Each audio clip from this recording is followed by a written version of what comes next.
December 1st, 2001. A woman is standing outside Banco Galicia at 6 in the morning, and she doesn't know yet that the doors are never opening the way she remembers them opening. She's got a deposit slip in her coat pocket and a number in her head, the balance she checked 2 days ago. And both of those things are about to become fiction. The government has a name for what happens next. They're calling it El Corralito, the little corral.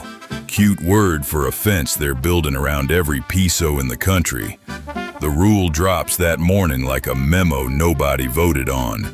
250 pesos a week, cash, per account. Dollar accounts frozen outright. Doesn't matter if you've got 80,000 pesos sitting in that bank or 800. This week, you get 250.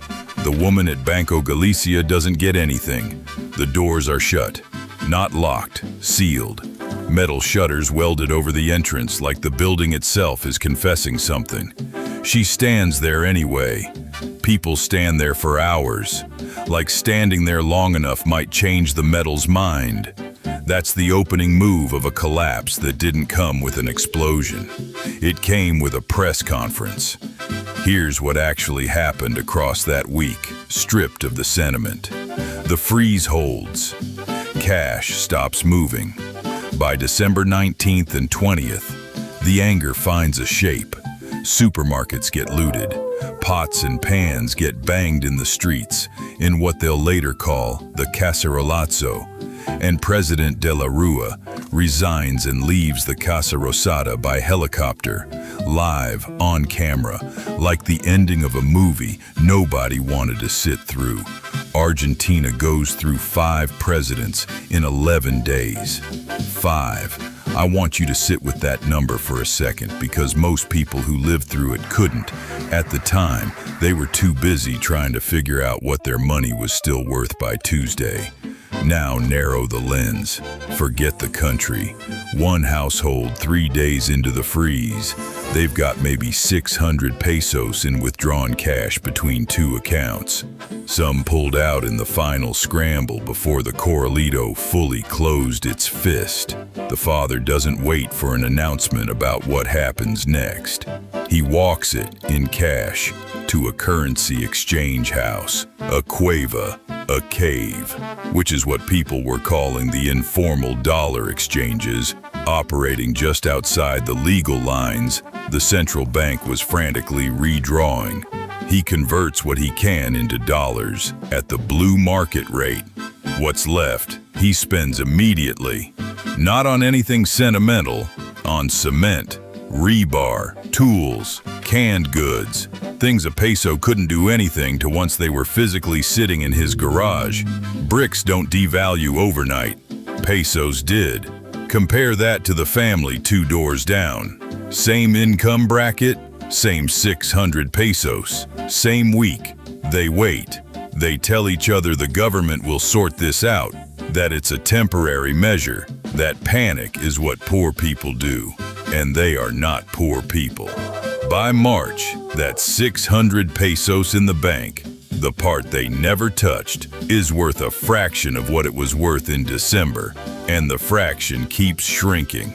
Subscribe for one real case study every week. No gear pitches, just what worked. Let's do the math, because the math is the only part of this story that doesn't lie to you afterward.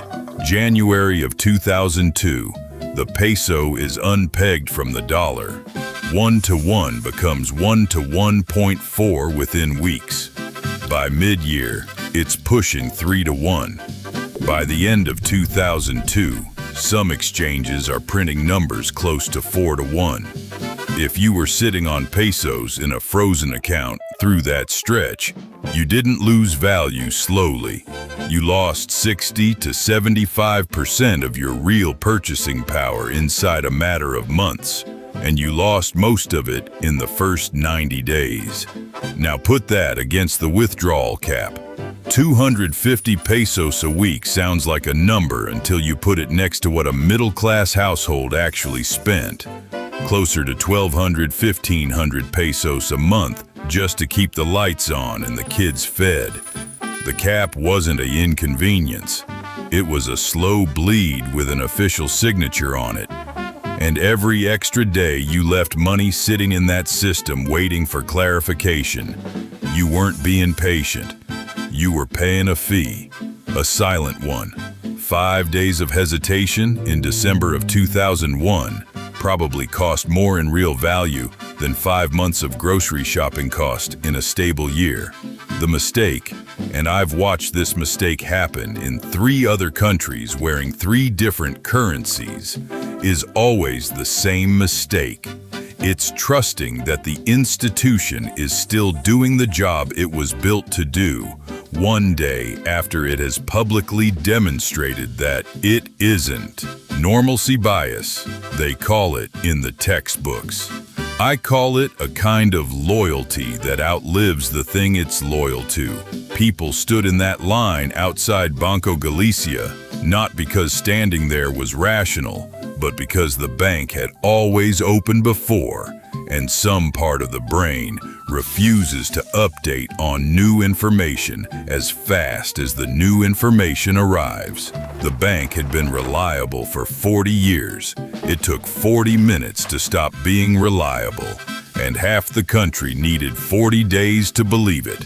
What the evidence actually shows, and I mean documented, repeated, boring in its consistency evidence, is that the households who came out the other side with something intact were the ones who treated the announcement itself as the action point.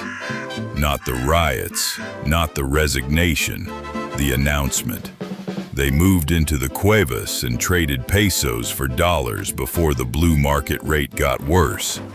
They joined the troop clubs, barter networks that exploded across the country, trading skills and goods on credit systems that had nothing to do with the peso at all, because a haircut for a bag of flour didn't care what the central bank said on a given Tuesday. None of this was legal in the tidy sense. Currency exchange outside the sanctioned bans was gray market at best. Nobody asked permission. They asked forgiveness later, if they asked at all. And the ones who are still telling this story today are mostly the ones who didn't wait for permission in the first place. So here's the transferable part, the piece you're actually supposed to walk away with. You decide your threshold before the freeze, not during it. You decide in a calm year, in a boring year, what your personal trigger is. A withdrawal cap, a capital control announcement, a bank holiday nobody scheduled. And you decide in advance what you convert into when that trigger fires. Hard goods, stable foreign currency, materials, tools, skills you can trade directly. You do not decide any of that while standing in a line at 6 in the morning, staring at welded metal where a door used to be. Panic is a terrible accountant. It makes every decision exactly 1 day too late. And here's the part I'm not going to soften for you. If you're watching this in a comfortable economy, with a functioning bank app and a direct deposit that's never once bounced, you would have been in that line. Not the family with the cement in the garage, the one still waiting for the sign on the door to change its mind. Welcome to the wasteland, darling, where the jukebox never dies. Just a little music for the journey underneath these endless skies.